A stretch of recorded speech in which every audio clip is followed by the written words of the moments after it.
That's another thing too. This is back in the days when the games didn't confine you only to Dracula's castle. There was actually like the grounds that you had to move through to get to the castle.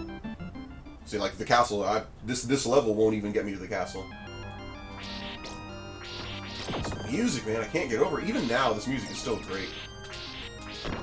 I mean, what do you think, Internet? Tell me in the comments section what you think. Do you think this music is awesome? Is it still awesome, or is it rose-colored glasses? I think it's still amazing, personally. Again, whenever you see weird ledges like this, they're probably going to flip when you jump on them.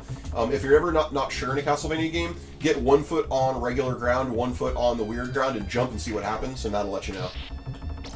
That way you know to be careful or not to worry about it. Alright, oh, hey there, person in the wall. Whoa, hey, oh no! Ooh, that was close. Ooh, I cut your hand with my whip, buddy.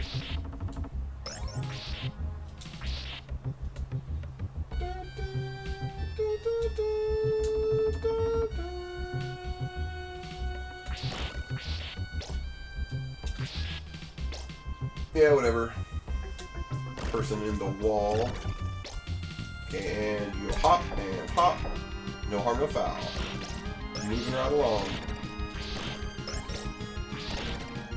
You got nothing. Hop. And yeah, let's cruise. Little moonwalk up the stairs for you. Gotcha.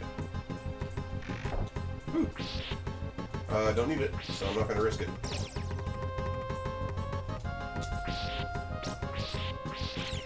Alright, yeah, cruising right along here. Oh, don't hit me. That's death if you get hit there, that's for sure. Nice try. Bat. Boss time, isn't it? I think it's the giant skull, isn't it?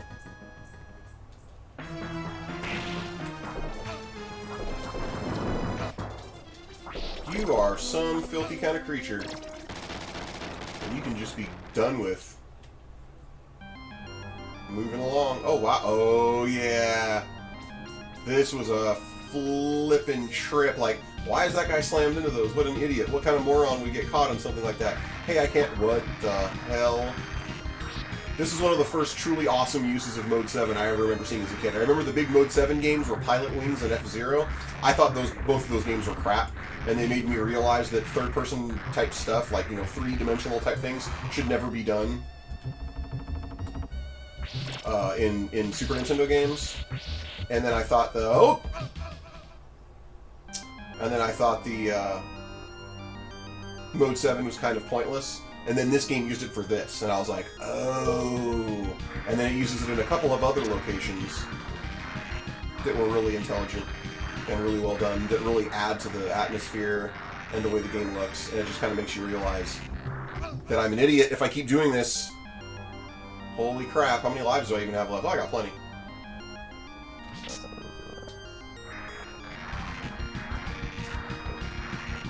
Alright, let's not get hasty. Let's give this thing some time to be. There we go. Alright, now you just gotta survive here. Let the Medusa heads start coming out. Just gotta get your whip timing just right. Don't mess up. See, again, it's not unfair. It's not putting them in weird locations. It's not giving them to you in odd patterns. It's very fair. There you go. That's all it is. And now we just hang out. Get it? Hang out. Simon thought it was funny. So now it's looking kind of like, well, what the F, man? What am I supposed to do here? I'm like stuck. I can go down that hole, but the hole will probably kill me because in video games holes usually do. What's that noise? Oh. Well, would you look at that? Somebody's giving me a little ledge of safety. Thank you, Dracula. That was very kind. And again, crazy Mode 7. Look at this. Again, absolutely mind-blowing. No, you don't.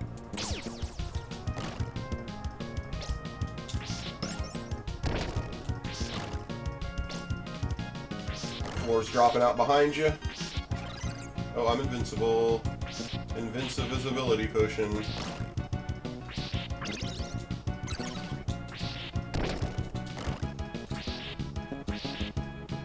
Hit that thing, will you?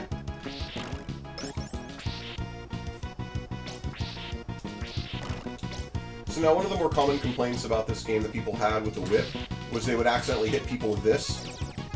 So the trick to not accidentally getting that to come out is just to tap the button. If you hold it down, you can almost immediately, see, look at that, before the whip even comes out, I can instantly turn it into this if I hold the button down and start pushing around on the D-pad. So just don't hold the button down, that's the trick.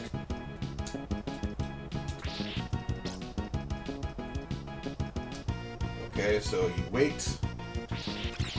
Again, that's not cheap, that's only if you're being stupid, not paying attention isn't cheap.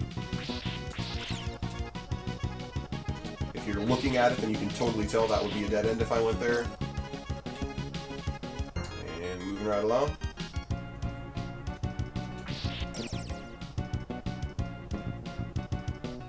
So you can kind of tell if I go there, that's going to be kind of dead, and you can't get through there.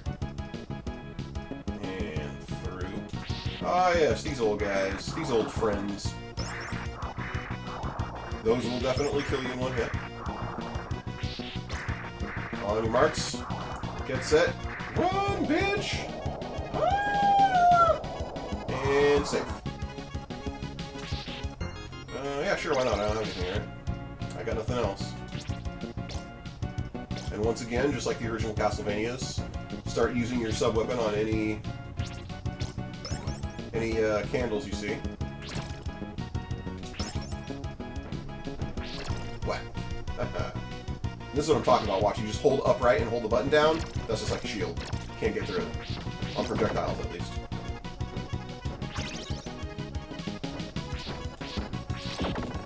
Make sure you use that multi-angled whip to your advantage. It really helps out. Oh man, here we go. Boss time. Again, great use of Mode 7 here. Oh, jeez.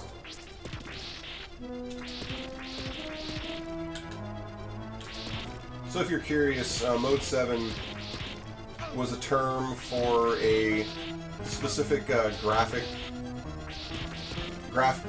trickery that the Super Nintendo was able to do, where it could basically take, the old school games were all sprite based, and it could take existing sprite groups and it could stretch, squash, rotate, zoom them without using any extra processing power. It's like a special chip designed to do that. Or I don't even know if it was a chip necessarily, but it was either a processor or a chip within the system that was, able to do that. And so, they tried to show it off with F-Zero and Pilot Wings to show what you could do. And I remember saying, people saying, "Oh man, it's like the ground really looks like it's coming at you," and I looked at that and I played that game and was just like, this is terrible. What are you talking about? Now, Pilot Wings 64 was a different story altogether. That was when 3D became a thing, and then it really did look like it, because you actually had a real three-dimensional space. It wasn't two-dimensional scaling. And plus, even if it was, even two-dimensional scaling can look like 3 dimensions if, they looked good. But that's the thing, the sprites back then, it basically went from being a pixelated mess that you couldn't tell what it was because it was too small, to looking like whatever it was supposed to look like, to being a pixelated mess because it was too close. So, I didn't understand. Wait, is this? Oh, right, this is the spot. Okay. So this area is actually kind of easy, but the time actually is a factor. They don't give you enough time to get through this area if you're messing around and checking out the little side areas you can go. So you just kind of need to focus on getting through the level. There's not even a boss or anything. Oh, no!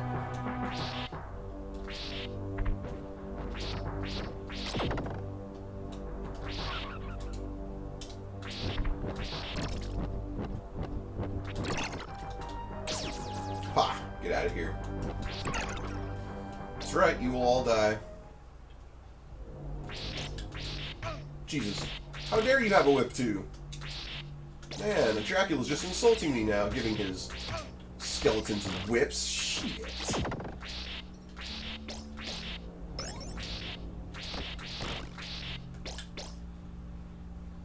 Alright. Oh, wow, hey there, baddie boy. Didn't see you there. Alright, and there it is. The staircase leading up to the Big Drac Man's, the Big Drac Man himself's castle. So now you are officially in the castle. And it's time to get dirty. Barf, barf, buff, buff, buff, buff, buff, buff, buff, buff, buff, buff.